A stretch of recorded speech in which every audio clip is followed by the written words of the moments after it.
여러분 안녕하세요. 반갑습니다. 오늘도 주일 예배 드리는 우리 모든 성도님들 위해 크고 놀라운 우리 주님의 은혜와 십자가의 사랑이 가득 넘치시기를, 성령에 충만하신 은혜가 강물처럼 흐르시기를 간절히 기도하고 바랍니다. 함께 우리 마음을 모아 찬양을 드리면서 주님 앞에 예배 드리겠습니다.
명철로 하늘을 창조해 펴시고 권능으로 땅을 만드시고 땅 위에 사는 백성에게 호흡과 영을 주신 하나님 아버지, 창조주요 만물의 주관자이신 아버지께 경외하는 마음으로 경배와 찬양을 드립니다. 모든 영광 홀로 받으시옵소서. 우리를 사랑하사 당신의 귀한 자녀가 되는 권세를 주신 하나님 아버지, 지난 한 주간도 우리의 삶을 인도하시고 보호해 주신 아버지의 크신 은혜를 기억하며 감사와 찬양을 드립니다. 특히 죄악과 허물이 너무 커서 감히 주님의 몸된 전에 나설 수 없는 우리들을 용서해 주시고 주님 전에 불러주시니 감사합니다. 죄 많은 우리를 불쌍히 여겨 주시옵소서. 이 시간 회개하오니 우리의 마음이 깨끗하게 해주시고 성령님의 역사로 우리를 새롭게 하여 주시옵소서. 아버지께서 정하신 지혜롭고 선한 길을 따라가도록 인도해 주시옵소서. 연약한 우리를 긍휼과 사랑으로 품어주시고 아버지께서 베푸신 구원의 기쁨을 회복시켜 주시옵소서. 하나님 아버지, 교회를 위해 기도합니다. 온 세상 앞에서 하나님의 부르심 따라 귀하게 쓰임받는 더 아름다운 사랑의 공동체 되게 도와주시옵소서. 우리 교회를 통해 더 많은 영혼이 구원받는 역사가 일어나라고 우리의 믿음이 더욱 자라나도록 인도해 주시옵소서. 하나님 아버지, 우리의 삶이 날마다 하나님 아버지의 은혜로 유지되고 있습니다. 우리의 모든 것이 우리의 힘과 능력이 아니라 오로지 하나님 아버지의 인도하심 때문입니다. 이제 우리에게 주신 약속의 말씀을 믿고 우리의 모든 행사를 아버지께 맡기옵나이다. 가정과 사업자, 직장에 대한 소원에 응답해 주시고 새로운 것을 구하는 이들에게는 더 좋은 것으로 부족함이 없도록 가득 채워 주시옵소서. 육체적, 정신적으로 어려움 가운데 있는 환우들을 위해 간구합니다. 병상에 누워 고통 중에 있는 성도님들에게 주님의 자비로운 손길을 펼쳐 주시옵소서.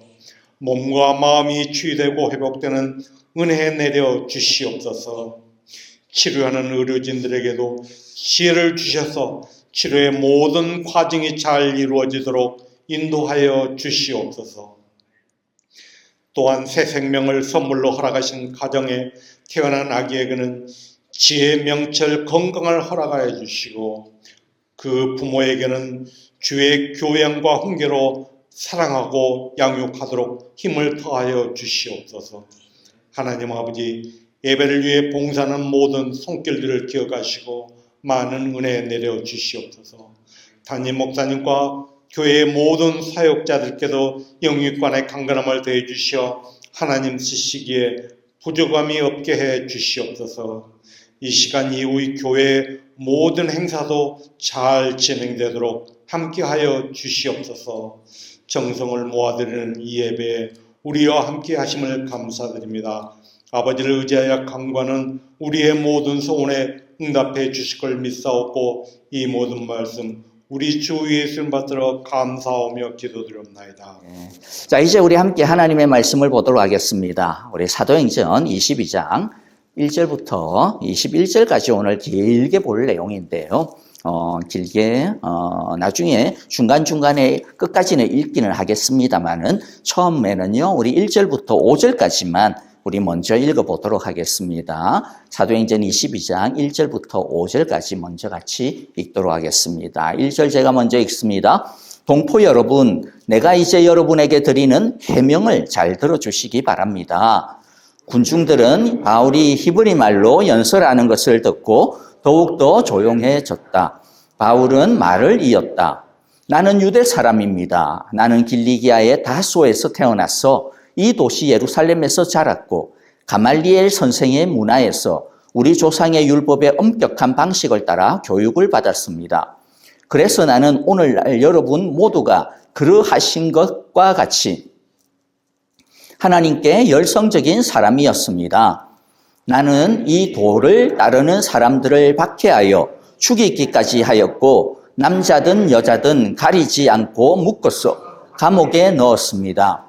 내 말이 사실임을 대제사장과 모든 장로가 증언하실 것입니다. 나는 그들에게서 다마스쿠스에 있는 동포들에게 보내는 공문을 받았어 다마스쿠스로 길을 떠났습니다. 나는 거기에 있는 신도들까지 잡아서 예루살렘으로 끌어다가 처벌을 받게 하려고 했던 것입니다. 아멘. 같이 잠깐 기도할게요. 하나님 아버지, 오늘 말씀을 통하여서 바울의 인생 여정, 바울의 신앙의 여정, 바울의 믿음의 여정이 바로 우리의 여정임을 알게 하여 주시고 바울과 함께하였던 그 하나님의 은혜와 성령의 역사가 오늘 우리 가운데도 동일하게 이루어지고 있음을 우리들이 말씀 가운데서 확인하고 다시 한번 믿고 소망으로 삼게 하옵소서. 성령 하나님께서 모든 시간마다 마음마다 주장하시고 은혜의 은혜를 부어 주옵소서. 예수님 이름으로 기도하옵나이다. 아멘. 제가 방금 기도하였던 것처럼 오늘 말씀 사도 바울의 사도행전에 보면 사도 바울이 한 3번 정도에 걸쳐 가지고 자기의 신앙 간증을 합니다. 비슷한 내용들이 한 3번 정도 나오는데 그만큼 자신의 인생을 통하여서 하나님께서 은혜 주시고 성령께서 함께하여 주시고 예수 그리스도의 사랑 안에 있다라고 하는 그것을 기뻐하며 감사하는 것이죠. 저와 여러분들의 삶도 그러하다라고 하는 것을 오늘 바울의 삶을 통하여서 우리 자신에게 적용하는 시간들이 되어지기를 바랍니다. 사도 바울이 이와 같은 이야기들을 하게 되어지는 배경이 그렇게 좋지는 않습니다. 우리처럼 만나가지고 이렇게 식사하고 차 마시면서 내가 이런 일들이 있어서 이렇게 이야기를 하면 얼마나 좋겠습니까마는 그런 상황이 아니었어요. 이 이야기를 하기 이전의 상황은 굉장히 급박한 상황이었습니다. 어떤 상황이었습니까? 이 사도 바울이 나시린의 서약, 이 오순절이 되어가지고 나시린의 서약이라고 하면 한마디로 말하면 헌신의 서약이에요. 하나님께 헌신하는 그러한 서약을 하기 위해서 예루살렘 성전을 방문했습니다. 그런데 사도 바울을 미워하는 유대인들이 사도 바울을 알아보고 벌떼처럼 달려들어가지고 사도 바울을 이제 잡아 죽이려고 그렇게 막 난동, 폭동이 일어났습니다. 그 폭동이 일어나니까 그것을 보고 이 당시에 유대를 갖다가 지배하고 있었던 로마 군대가 다 지켜보고 있었거든요. 로마 군대의 천부장이라고 그러면 1000명의 병사를 갖다가 거느리는 장군이니까 엄청나게 고위 장군이에요. 아마 유대의 로마 군대 지휘관 중에서는 총독 다음으로 고위 관료일 겁니다. 이 천부장이 군인들을 끌고 와서 그러니까 10부장, 100부장 가지고는 해결이 안 될 정도로 엄청난 규모의 폭동이 일어났습니다. 그래서 바울을 빼냅니다. 근데 바울을 빼낸다고 해서 바울에게 좋으냐? 그게 좋은 게 아니에요. 왜냐하면 이 천부장은 또 다른 오해를 했어요. 무슨 오해를 했느냐 하면 21장 38절에 보면 이 천부장이 바울에게 이런 이야기를 해요. 그러면 너는 얼마 전에 폭동을 일으키고 4,000명의 자객을 이끌고 이 테러리스트를 이끌고 광야로 나간 그 이집트 사람이 아니냐? 야, 너 테러리스트 대장 아니야? 근데 왜 얘네들이 이렇게 난리를 피워? 그러니까 이 천부장은 천부장대로 오해를 한 겁니다. 바울을 뭘로? 테러리스트의 두목으로. 그러니까 바울은 유대인들로부터는 우리의 이 전통을 갖다가 무시하는 이 찢어 죽일 놈, 이러면서 이 신성 모독자, 이러면서 이제 돌에 맞아 죽을 위기고, 로마의 천부장으로부터는 어떤 위기예요? 테러리스트 두목으로 이제 잡혀가가지고 십자가에 못 박힐 위기입니다. 이런 엄청난 위기. 사도 바울이 왜 테러리스트 두목으로 오해를 받았는지 모르겠어요. 얼굴이 좀 굉장히 험상궂게 생기지 않았을까. 안 그러면 왜 그렇게 오해를 했을까 싶은데 하여튼 참 희한합니다. 어쨌든 사도 바울이 이런 위기입니다. 그런데 이런 위기에 사도 바울이 귀한 기회를 갖다가 잠깐 얻습니다. 천부장에게 헬라어는 그리스어고 당시의 그리스어는 굉장히 고급진 말입니다. 당시에 로마 시대의 공용어, 행정적인 공용어는 라틴어입니다. 라틴어. 그런데 그리스어는 어떤 언어냐? 철학의 언어예요. 철학의 언어. 그러니까 이거는 굉장히 엄청난 지식인들만 할 수 있는 고급진 언어입니다. 아마도 바울이 이러한 헬라어를 했을 때는 일반적인 헬라어를 하지는 않았던 것 같아요. 헬라어에도 종류들이 몇 개가 있습니다. 하나는 시장통에서 쓰는 아주 그냥 무식하고 그냥 일반적인 대중들이 쓰는 헬라어가 있고요. 그렇지 아니하고 아주 지식인들만 쓰는 그런 헬라어가 따로 있어요. 심지어는 이 두 헬라어가 어떤 때는 통용이 안 될 때도 있어요. 무슨 말인지 같은 헬라어를 하는데 단어 자체가 달라요. 오늘날에도 영국에 보면 그런 언어가 있다 그러더라고요. 귀족이나 황실에서 쓰는 그런 어떤 고급진 귀족들의 이 영어가 있고, 그런 영어들은 일반 대중들도 저게 무슨 뜻이지? 약간 발음도 이상하고 단어도 좀 다르고 뭐 그런 어떤 것들이 있다 그러는데, 자, 당시에 아마 헬라어도 그랬기 때문에 사도 바울이 약간은 고급진 언어를 사용한 것 같습니다. 그러니까 천부장이 깜짝 놀란 거예요. 이런 테러리스트인 줄 알았더니 아니네. 야, 너 아니야? 너 정체가 뭐야? 천부장이 깜짝 놀래가지고 사도 바울을 갖다가 쳐다보죠. 그럴 때 사도 바울이 나 그런 사람 아니다. 나 한마디 좀 해도 되냐? 사도 바울이 자신을 변호할 수 있는 기회를 얻습니다. 여러분, 이 중요한 기회, 지금 죽느냐 사느냐의 기회예요. 자칫 잘못하면 천부장이 그래? 여기서 그냥 풀어주면 어떻게 됩니까? 안 됩니다. 여기서 그냥 풀어주면 안 돼요. 왜? 지금 유대인들이 쫙 포위를 하고 사도 바울을 갖다가 잡으려고 하고 있는데 여기서 그냥 뭐 알아서 가 이렇게 하면 다시 유대인들한테 잡히죠. 그렇다고 해서 자신이 테러리스트로 오해를 받아가지고 끌려가도 안 됩니다. 여기서는 자신을 굉장히 잘 변호를 해야 돼요. 그래야 살아날 수가 있습니다. 그런데 사도 바울이 이 귀한 시간 무엇으로 사용합니까? 나는 나쁜 놈이 아니다. 나는 테러리스트가 아니다. 나를 보호해달라. 그런 시간으로 사용하지 않습니다. 그런 시간으로 사용하지 아니하고 내가 어떻게 예수를 믿었는지, 내가 예수를 믿고 어떤 사람이 되었는지, 내가 예수를 믿고 어떤 삶으로 변화가 되었는지 그것을 간증을 합니다. 누구를 향하여서? 유대인들을 향하여서.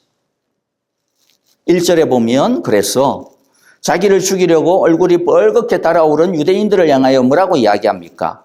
동포 여러분, 내가 이제 여러분에게 드리는 해명을 잘 들어주시기 바랍니다. 동포 여러분. 자, 여기서 동포라고 이렇게 번역을 했는데 새 번역에서는 조금 아쉽습니다. 너무 좀 쉽게 번역을 하려고 하는 그런 의도가 많이 담겨져 있는 것 같아요. 자, 동포 여러분의 원래의 헬라어의 단어를 보면 제가 헬라어 단어는 쓰지 않습니다. 그냥 그대로 번역을 하면 아버지들이요, 그리고 형제들이요 라고 하는 말이에요. 아버지들이요, 형제들이요. 그래서 옛날 개역개정에서는 부형들이요 그렇게 번역을 하고 있는데요. 자, 이건 사실은 당시에 흔히 사용하는, 연설을 할 때 사용하는 표현입니다. 로마의 원로원들이 연설을 할 때 이제 이런 이야기, 마치 신사숙녀 여러분, 또는 아니면 의회에서는 사랑하는 나의 동료 의원 여러분, 이런 식으로 하는 것과 비슷한 말이기는 합니다. 하지만 사도 바울은 같은 말이라도 아버지들이요, 형제들이요 라고 하는 이 말이 그냥 단순한 수사적인 표현은 아니라는 거예요. 왜냐하면 자기를 죽이려고 지금 덤벼들고 있는 저 유대인들을 향하여서 사도 바울이 가지고 있는 그 마음은 언제나 어떤 마음이냐면 불쌍히 여기는 마음입니다. 저들도 하나님을 알아서 나와 같이 하나님의 참 백성이 되어지기를 원하는, 하나님의 참 복락을 누리기를 원하는 그 마음이 언제든지 있는 거예요. 아까도 말씀드렸듯이 지금 얼마나 중요한 시기입니까? 지금 한마디 한마디가 자기의 목숨을 좌우하는 그러한 시간입니다. 하지만 사도 바울은 내 목숨보다 누구의 목숨이 더 중요하다?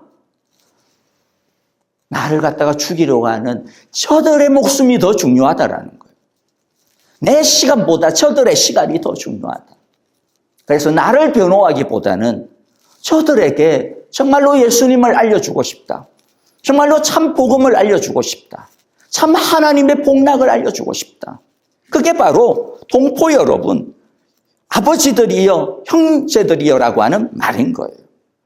로마서 9장 1절부터 3절에 보면 사도 바울이 어떤 마음을 가지고 이 유대인들을, 그냥 유대인들 아니에요. 어떤 유대인들입니까? 자기를 죽이려고 하는, 자기를 오해하고 자기를 미워하고 가는 곳곳마다 자기를 방해하고 자기를 갖다가 어떻게 해서든지 해치려고 하는 이 유대인들이에요. 이들을 향하여 어떤 마음을 갖고 있는지를 한번 같이 읽어보도록 하겠습니다. 로마서 9장 1절부터 3절 우리 같이 한 목소리로 읽어보죠. 나는 그리스도 안에서 참말을 하고 거짓말을 하지 않습니다. 내 양심이 성령을 힘입어서 이것을 증언하여 줍니다. 큰 슬픔이 있고 내 마음에는 끊임없는 고통이 있습니다. 나는 육신으로 내 동족인 내 교례를 위하는 일이면 내가 저주를 받아서 그리스도에게서 끊어질지라도 달게 받겠습니다. 사도 바울이 그 모습은 테러리스트 두목으로 오해받을 정도로 흠상궂게 생겼을지는 몰라도 그 마음은 어떻습니까? 마음은 너무나도 여리고 너무나도 따뜻합니다. 바라기는 우리에게도 이런 마음이 있었으면 좋겠어. 나한테 잘해주는 사람만 잘해주는 게 아니고 나를 갖다 힘들게 하고 좀 오해하고 물론 그렇다고 해서 우리가 얼마나 나한테 잘해주는 사람만큼은 못하겠죠. 어떻게 사람인데 그게 뭐 쉽습니까? 하지만 적어도 미워하지는 말고 적어도 이렇게 내팽개치지는 말고 오히려 좀 받아주려고 하고 좀 용납하려고 하고 그들을 위해서 기도하려고 하고 그들을 위하여서 우리들이 정말로 주님의 그 복을 함께 누리기를 원하는 그런 마음을 가지고 우리들이 달려가기를 원합니다. 사도 바울이 우리가 아는 대로 위대한 사도이고 복음 전도자입니다. 그렇게 될 수 있는 이유가 뭘까요? 내가 해야 되겠다 라고 하는 사도니까 이거 해야지. 그게 아니거든요. 그의 일생을 그렇게 달려갈 수 있었던 이유는 이 마음이죠. 하나님을 사랑할 뿐만 아니라 사람을 바라보는 따뜻한 눈, 영혼을 바라보는 이 끓는 마음, 이게 있었기 때문에 가능한 것이죠. 저와 여러분들에게도 이 마음이 날마다 넘치기를 바랍니다. 그래서 우리가 가정을 돌볼 때도 내가 남편이기 때문에 아내이기 때문에 하는 그런 어떤 이 자리 때문에 아니라 정말로 항상 우리가 이 결혼을 할 때, 연애를 할 때, 아이를 낳을 때 그때 가졌던 그런 사랑의 마음과 그런 뜨거운 심정으로 우리가 가정을 서로 돌보고 우리 교회를 갖다가 함께 세워나갈 때도 여러분들이 우리가 같이 교회를 처음 시작하고 같이 만나고 그럴 때는 서로의 걱정하는 마음과 또 앞으로 어찌 될까라고 하는 그런 염려스러운 마음과 더불어서 기대하는 마음과 또 소망하는 마음들이 있었듯이 우리들이 앞으로도 계속해서 그런 마음, 더 새롭게 솟아나는 그런 마음들로 우리가 더욱더 서로 사랑하고 세워나가는, 또 우리가 믿지 아니하는 사람들에게 다가갈 때도 그렇죠? 함께 이 그리스도의 마음으로 같이 사랑으로 다가가는 우리 모두가 되어지기를 바랍니다. 자, 사도 바울이 이제 자신의 삶의 여정을, 인생의 여정을 소개를 하고 있는데 크게 세 부분으로 나누어서 소개를 할 거예요.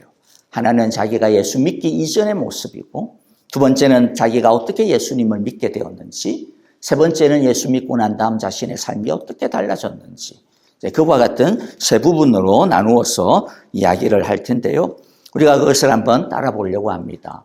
여러분, 이것들이 참 중요한 이유는 무엇이냐 하면 우리 자신이 복음이기 때문에 그렇습니다. 좀 말이 이상합니까? 우리 자신이 복음이에요.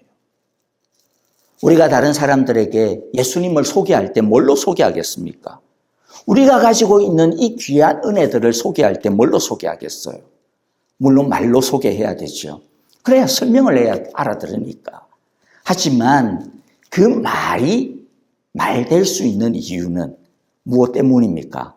바로 그 말을 하는 메신저인 우리 자신 때문이에요. 내가 그 말의 증인이 될 때 비로소 그 말이 그렇구나라고 인정이 되어지지 않겠습니까? 그렇기 때문에 사도 바울은 여러분들이 증인입니다. 여러분들이 메시지일 뿐만 아니라 메신저입니다. 여러분들이 복음입니다 라고 하는 것을 우리에게 가르쳐주고 있는 거예요. 사도 바울 자신이 복음일 뿐만 아니라 나는 사도 바울처럼 그렇게 믿음도 많지 않고 나는 그렇게 이 세상에서 말씀대로 잘 사는 것 같지도 않고 나는 신앙도 너무 어린데 내가 어떻게 복음이 될 수 있고 내가 어떻게 메신저가 될 수 있어요? 그렇지 않습니다. 예수님을 아는 사람은, 예수님을 믿은 사람은 누구든지 예수님 안에 있는 사람이기 때문에 작더라도 메시지가 될 수 있고 메신저가 되고 복음이 된다. 오늘 말씀 그것을 통하여서 우리들이 이것을 꼭 기억하기를 원해요.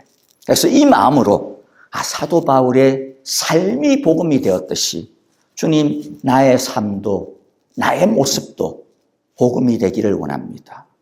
주님의 메시지가 될 뿐만 아니라 메신저가 되기를 원합니다. 작은 예수가 되기를 원합니다.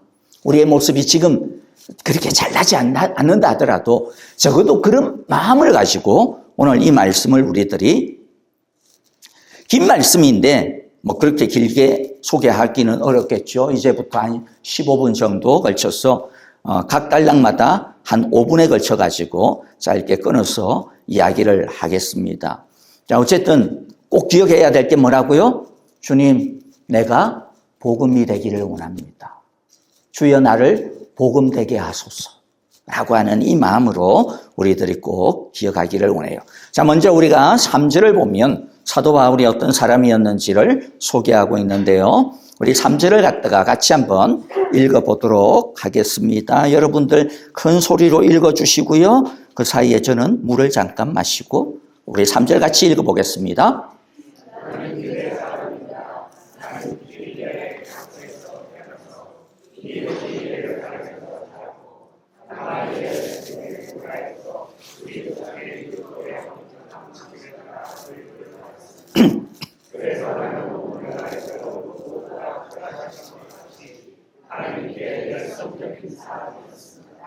자, 나는 유대 사람입니다.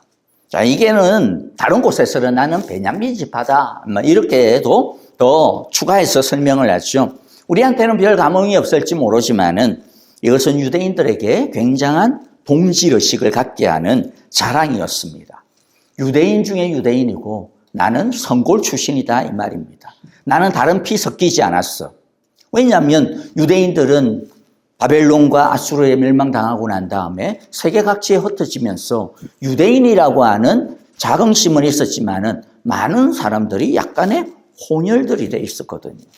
하지만 사도 바울은 나는 그렇게 섞인 사람 아니야. 나는 유대인 중에 유대인이야. 나는 성골이야. 너희들하고 나 다를 바 없어 라고 하는 거죠. 게다가 그는 길리기아 다소 출신이라고 이야기합니다. 이 말은 무슨 말이냐면 나 시골 촌뜨기 출신 아니다 라고 하는 말이에요. 나 도회지 사람이야.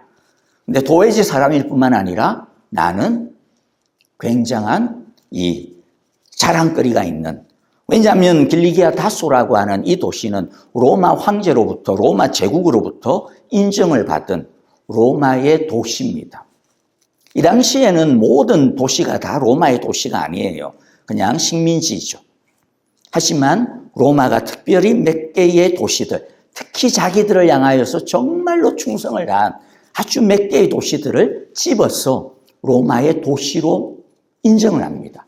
그리고 그 도시에서 이 귀족 출신들에게는 로마 시민권을 줘요. 그러니까 사도 바울은 다소 출신으로서 로마 시민권자거든요. 태어나면서. 그 말은 사실은 사도 바울이 유대인 중에 유대인일 뿐만이 아니라 그냥 로마 제국 사회 속에서도 메인스트림에 있는 사람이라는 말이에요. 주류에 있는 굉장한 귀족 출신이라고 하는 의미이기도 합니다. 그리고 뿐만 아니라 그는 거기에서 어렸을 때부터 아마 다소는 또 학문의 도시였기 때문에 헬라의 귀한 그런 학문들을 배웠을 것이고, 또 뭐라고 이야기해요? 나는 예루살렘에서 자랐어. 그리고 또 나는 가말리엘 문화에서 율법을 배웠어라고 이야기합니다.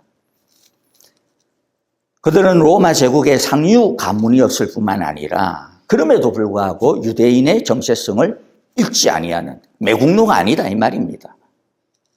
어렸을 때부터 아들을 예루살렘에 유학을 보내어 가시고 거기에서 가말리엘 문화라고 이야기하면 당시에는 힐렐 학파와 가말리엘 학파 이 두 개의 학파가 유대교 안에 큰 이 스쿨입니다.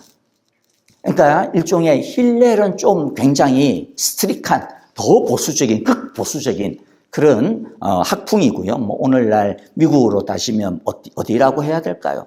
뭐 시카고 대학교 뭐 정도 아주 그냥 이 공부만 시키는 그런 학교. 어떻게 보면 이 가말리엘은 이 우리 시카고 근처로 이야기하면 뭐 좀 노스웨스턴 같은 뭐 그런 학풍 뭐 그런 정도 학교라고 보면 돼요. 그러니까 여기는 아무나 못 들어갑니다. 당시에는 굉장히 소수를 뽑아요. 그러니까 거기에서 정통적인 유대 율법을 배운 랍비 출신이라는 겁니다. 뿐만 아니라 그는 가문만 좋고 머리만 좋은 그런 책상머리에 앉아가지고 있는 지식이 아니라 행동하는 지식인이었다. 하나님께 열성적이고, 그래서 4절에 보면 어떻게 했다 그래요? 이 도를 따르는 이 도가 누구냐면 기독교죠. 지금은 이제 사도 바울이 기독교의 사도이지만은 그 전에는 기독교를 따르는 이 사람들을 박해해서 죽이기까지 했고, 심지어는 5절에 보면 뭐라 그래요? 그것은 여기에 있는 대제사장들이나 장로들도 나를 잘 알 거야. 나 거짓말 아니라는 걸 알 거야.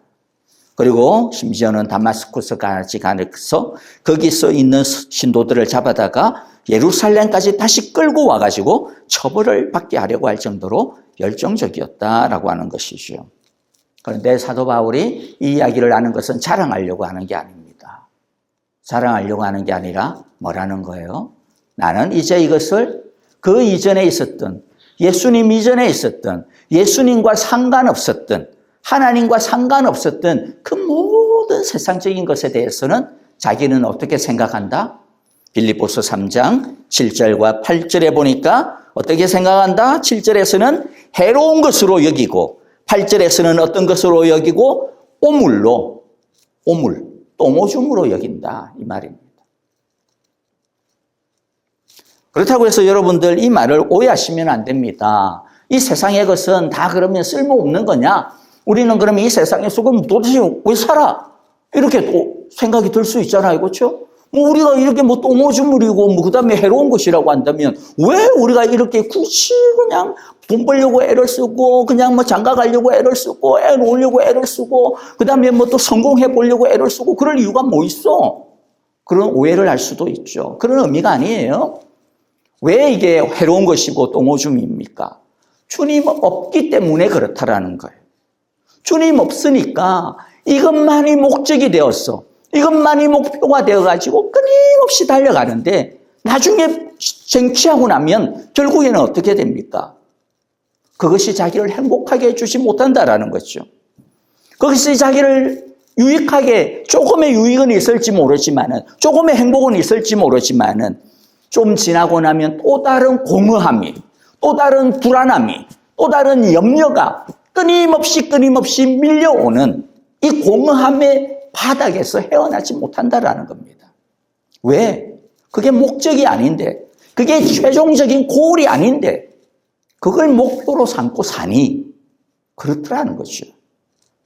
사도 바울이 이야기하는 우리의 목표는 뭡니까? 8절에 보니까, 8절 같이 한번 읽어봅니다. 8절만 읽어볼게요.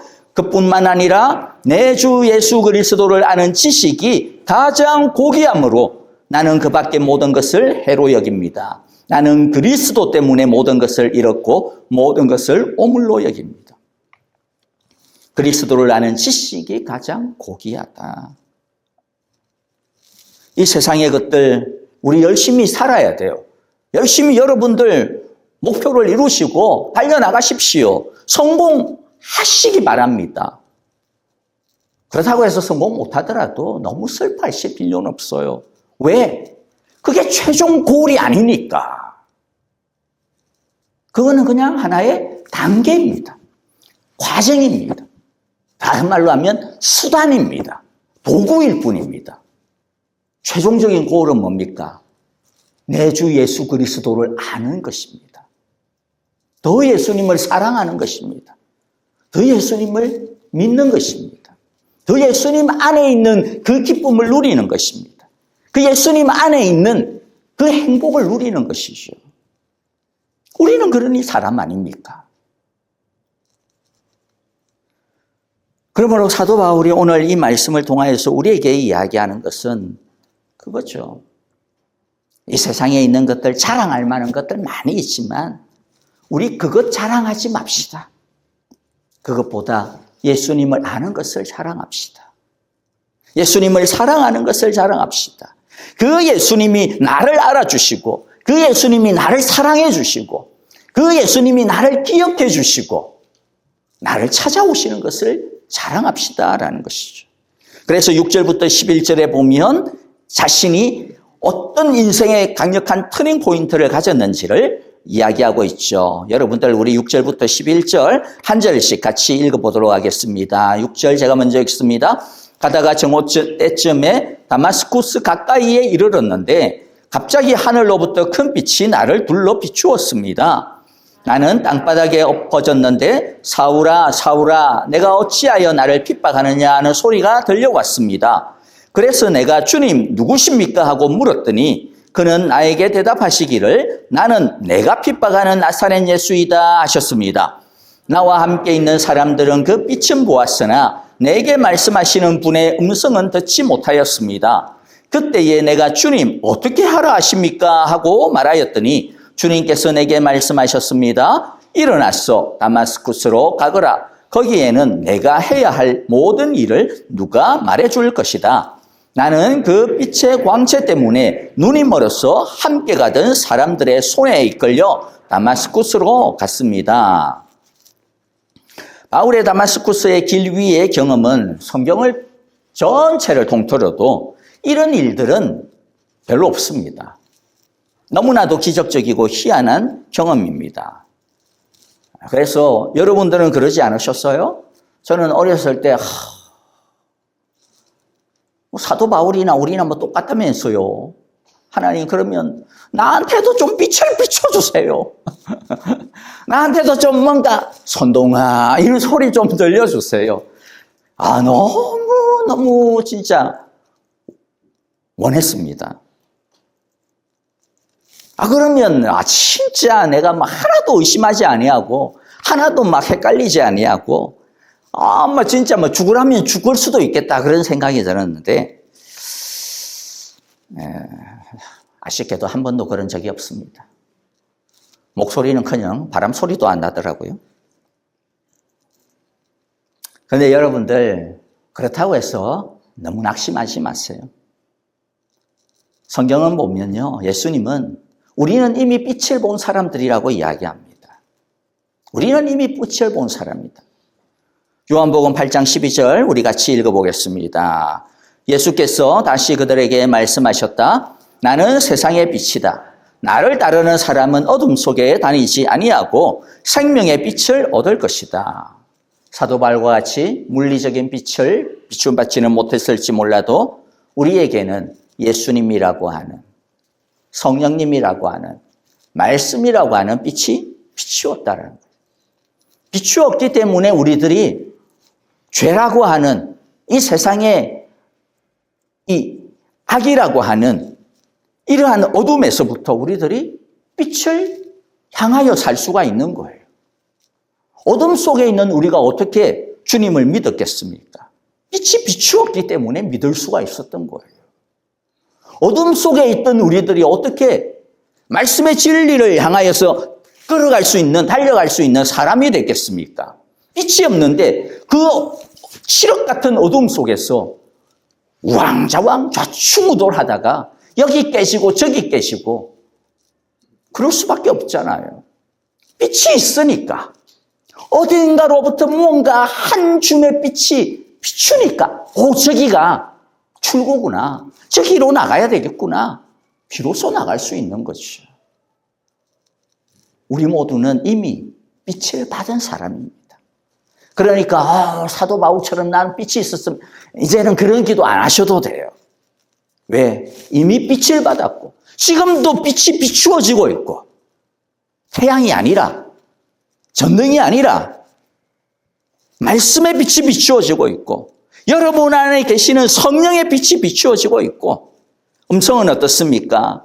육성으로 우리 귀에 비록 하나님의 소리가 아니 들린다 할지라도 하나님의 말씀은 지금도 살아 역사하셔서 저의 목소리가 아니라 저 목소리는 음파로서 파장으로서 여러분들의 귀에 들려질지 모르지만은 그 파장으로 내 귀에 들어온 이 음파들이 내 가슴을 움직이고 내 마음을 움직이고 우리의 지성을 갖다가 깨우치고 여러분들의 영혼을 갖다가 깨우치는 주님의 살아있는 말씀이 되어지는 것이죠. 말씀으로 생각이 바뀌고 시야가 달라지고 가슴이 뜨거워지는 것, 그게 뭡니까? 오늘 내가 주님의 말씀을 들었구나라는 거예요. 여러분들이 혼자서 운전해서 가다가도 찬양을 통하여서 내 마음이 뜨거워지는 것, 그게 뭡니까? 주님이 다마스쿠스에서 바울에게 말씀하셨듯이 나에게도 이 자리에서 찾아오셔서 말씀하시는구나 라고 하는 것입니다. 그러므로 이 생명의 빛 진리의 말씀은 바울은 다마스쿠스 도상에서 한 번 들었습니다. 물론 바울 선생님은 그 뒤에도 끊임없이 빛을 보았고 끊임없이 말씀을 들었죠. 마찬가지입니다. 우리에게도 끊임없이 빛이 비추어지고 매일마다 주의 음성을 들을 수 있음을 기억하기를 원합니다. 사도 바울이 이야기하려고 하는 게 그거예요. 나 주님의 빛을 봤어. 주님의 음성을 들었어. 그러나 너희들도 빛을 본 사람들이야 라는 거예요. 너희도 음성을 들은 사람들이야. 우리 모두가 주님의 빛을 본 사람이고 주님의 빛 안에 살고 있는 사람들이고 주님의 음성을 듣고 지금도 주의 음성을 따라서 살아가는 말씀의 사람들이야. 우리 그런 사람들이야 라고 우리에게 말씀하고 있습니다. 자, 그런데 빛과 말씀이 되시는 예수님을 우리가 제대로 만나고 경험하려면 그 예수님을 완전히 모셔야 합니다. 12절부터 16절 우리 같이 한번 또 읽어보도록 하겠습니다. 제가 오늘 이 21절까지 쭉 읽어보는 것은요, 이 사도행전을 이해하는 데 있어서 이 사도 바울의 이 회심 사건, 사도 바울의 이 인생의 여정의 사건을 이해하는 게 굉장히 중요하기 때문에 그래요.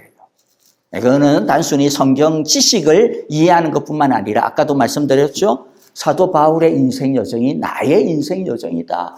우리 모두의 인생 여정이다라고 하는 것이기 때문에 제가 오늘은 굳이 긴 시간을 거쳐가지고 21절까지 결국에는 다 읽을 겁니다. 우리 12절부터 한 절씩 저와 여러분 나누어서 읽습니다. 거기에 아나니아라는 사람이 있었습니다. 그는 율법을 따라 사는 경건한 사람으로 거기에 사는 모든 유대 사람에게 칭찬을 받는 사람이었습니다. 그가 나를 찾아와 곁에 서서 형제 사울이여 눈을 뜨시오 하고 나에게 말하였습니다. 그 순간에 나는 시력을 회복하여 그를 쳐다보았습니다. 그때에 아나니아가 내게 말하였습니다. 우리 조상의 하나님께서 당신을 택하셔서 자기의 뜻을 알게 하시고 그 의로우신 분을 보게 하시고 그분의 입에서 나오는 음성을 듣게 하셨습니다. 당신은 그분을 위하여 모든 사람에게 당신이 보고 들은 것을 증언하는 증인이 될 것입니다. 그러니 이제 망설 까닭이 어디 있습니까? 일어나 주님의 이름을 불러서 세례를 받고 당신의 죄 씻음을 받으시오. 그래서 빛을 보고 음성을 들은 사도 바울은 다마스쿠스 성 안에 들어와서 아나니아라고 하는 주님의 제자를 만나기는 만났는데 여전히 어안이 벙벙한 상태인 것 같아요. 왜냐하면 16절에 보면 아나니아가 이러거든요. 그러니 이제 망설일 까닭이 어디 있습니까? 사도 바울이 지금 뭐 하고 있다라는 거예요. 지금 도대체 뭐야 이게? 뭔가 대단한 빛을 보고 음성도 듣고 예수님 내가 죽이려고 했던 그 예수님이 진짜 하나님의 아들이고 진짜 메시아구나라고 하는 것을 알았지만은 정리가 안 되고 있는 거예요. 사도 바울 자신 안에서. 머뭇거리고 있습니다. 그 이유는 몰라서가 아니라 그 이유는 이해를 못해서가 아니라 아마도 너무 충격적이었기 때문일 거예요. 자기가 이때까지 정말로 예수는 사기꾼이고 이 사기꾼인 이 예수가 때문에 우리들이 메시아가 오지 못하는 엄청난 죄악 가운데 빠져 있고 그래서 이 예수 믿는 사람을 때려잡는데 열심을 내고 심지어는 스데반이 돌 맞아 죽일 때 증인으로서 옷을 맡아주는 사람이었거든요. 그 말은 뭐냐면은 이 스데반을 죽이는 데 있어서 핵심적인 사람이었다라는 말입니다. 그 정도로 그렇게 했던데 자기가 잡아 죽친 이 성도들이 수백은 되는데 이때까지 이제 와가지고 나 잘못했네? 그러기에는 여러분들 얼마나 이게 우리가 그렇다고 생각을 해보세요. 이게 쉽게 이게 되겠습니까? 예수님이 옳습니다라고는 해도 내가 한 짓이 있잖아요. 내가 한 짓이. 그런데 주님께서 그런 나를 뭐로 삼겠다라는 거예요? 당신의 종으로, 당신의 사도로 삼겠다라는데 어떻게 이게 감히 믿어지고 그 다음에 거기에 그렇습니다라고 할 수가 있겠어요. 나 자기 두꺼워서 못하죠. 사도 바울이 지금 그래서 망설이고 있는 거예요. 내가 그래도 되는 거야 이거? 나 그런 자격이 있는 거야 지금? 근데 아나니아가 뭐라고 이야기합니까? 망설 까닭이 뭐 있냐? 주님이 너를 이미 받아주셨다라는. 이제 너가 해야 될 일은 뭐라는 겁니까? 16절에 보니까 일어나 주님의 이름을 불러서 세례를 받고 당신의 죄 씻음을 받으라 이야기합니다. 여러분 우리들도 마찬가지입니다. 때때로는 사도 바울처럼 주님 앞에서 내가 진짜 은혜 받을 수 있는 자격이 있는 사람인가? 내가 그럴 만한 사람인가? 부끄러울 때가 많습니다. 하지만 그 부끄러움은 우리의 몫이고 그 부끄러움을 부끄럽지 않다라고 생각하지 말라라는 게 아닙니다. 부끄러워해야 정상이죠. 그건 양심적인 겁니다. 그런데 그 부끄러움을 주님의 은혜 안에 가져가야 되는 거예요. 그 부끄러움 때문에 나는 안 돼 이렇게 하는 것은 교만한 거죠. 그런 부끄러운 나임에도 불구하고 찾아와 주신 예수님, 그런 부끄러운 나임에도 불구하고 지금도 은혜를 주시는 예수님, 지금도 사랑을 주시려고 하시는 그 예수님, 그 예수님을 향하여 일어나고 그 예수님의 이름을 부르고 그 예수님으로 말미암아 우리의 부끄러움을 씻음 받고, 그래서 주저하지 말고 그 주님을 향하여서 달려나가야 된다라는 거죠. 사도 바울이 고백하는 게 그겁니다. 나 그렇게 부끄러운 인간이었어요. 하지만 주님은 나의 그런 부끄러움을 대위치 아니하시고 나를 찾아와 주시고 나를 새롭게 해주셨습니다. 우리 모두가 그와 같은 은혜 속에 있습니다. 여러분도 그와 같은 은혜를 받기를 원합니다. 찾아와 주신 그 주님을 지금 만났어. 그 음성을 들을 뿐만 아니라 듣고 보고 그것으로 끝나면 안 됩니다. 일어나야 됩니다. 그분의 이름을 불러야 됩니다. 그분 내 십자가의 그 보혈 안에 엎드려야 됩니다. 그러면 그분께서 씻어주실 것입니다. 그분께서 새롭게 해주실 것입니다. 그래서 17절 1부터 21절 마지막으로 자신이 어떤 삶으로 변화가 되었는지 이야기하고 있죠. 다시 이제 마지막입니다. 17절부터 21절 저와 여러분 나누어서 교독합니다. 17절 그 뒤에 내가 예루살렘으로 돌아왔어. 성전에서 기도하는 가운데 황홀경에 빠져 주님이 내게 말씀하시는 것을 보았습니다. 그는 말씀하시기를 서둘러서 예루살렘을 떠나라. 예루살렘 사람들이 나에 관한 내 증언을 받아들이지 않을 것이기 때문이다 하셨습니다. 그래서 내가 말하였습니다. 주님, 내가 주님을 믿는 사람들을 가는 곳마다 회당에서 잡아가두고 때리고 하던 사실을 사람들이 잘 알고 있습니다. 그리고 주님의 증언자인 스데반이 피를 흘리고 죽임을 당할 때에 나도 곁에 서서 그 일에 찬동하면서 그를 죽이는 사람들의 옷을 지키고 있었습니다. 그때에 주님께서 말씀하시기를 가라, 내가 너를 멀리 이방 사람들에게로 보내겠다 하셨습니다. 그런 부끄러운 우리가 일어서서 다시 주님의 그 은혜 속으로 내가 들어갑니다. 주님, 나를 불쌍히 여겨 주옵소서.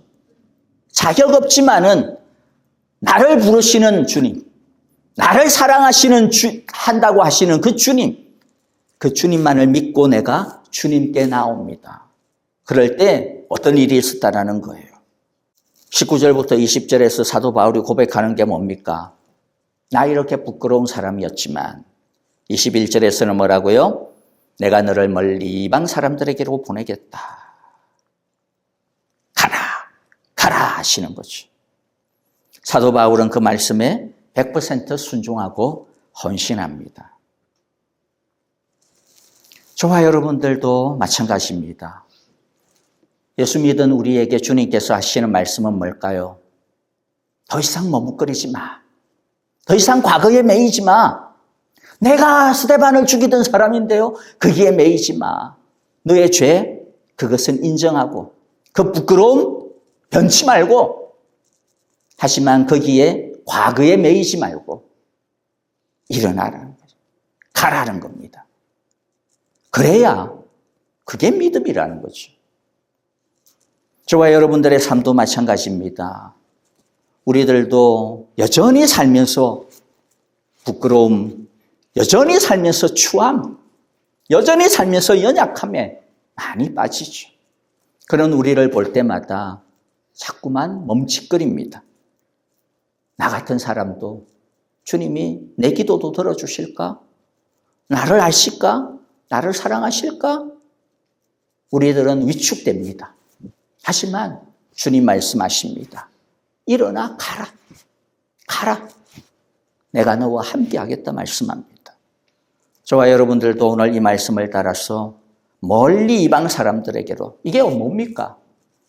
이방 사람들에게 가라고 해서 어디 선교를 가라, 그게 아니라 이방 사람들이 어디입니까? 바로 우리가 살고 있는 이 땅이 이방 세계입니다. 이 땅에서 내가 사랑하는 예수님, 나를 사랑하시는 그 예수님과 함께 믿음으로 걸어가며 그 예수님을 내 몸으로, 내 인격으로, 내 삶으로 우리들이 보여주는 복음의 증인들이, 복음의 메시지들이, 아니 복음 그 자체가 되어지는 우리 모두가 다 되어지기를 간절히 바라고 축복합니다. 아멘. 우리 같이 한번 오늘 말씀들 마음 가운데 새기면서 이제 마무리 기도하고요. 우리 찬양하도록 하겠습니다. 오늘 사도 바울의 인생의 여정, 나의 인생의 여정이야. 주님께서 나를 이렇게 사랑해 주셨지. 우리 그런 것들 마음 가운데 새기면서요. 이제 다시 가라라고 하시는 그 주님의 말씀을 따라, 약하고 부족하지만 주님을 의지하여 주님의 사랑 붙들고 내가 나아가겠습니다. 우리 그런 고백으로 함께 기도하겠습니다. 아버지 하나님 감사합니다. 바울의 인생이 우리의 인생임을 압니다. 바울의 고백이 우리의 고백임을 주님께 참으로 알려드립니다. 하나님 아버지, 우리의 고백을 받아 주옵소서. 이제 이 고백처럼 일어나 주의 이름을 부르면서 가는 인생이 되기를 원합니다. 달려나가는 인생, 믿음으로 사는 인생이 되게 하옵소서.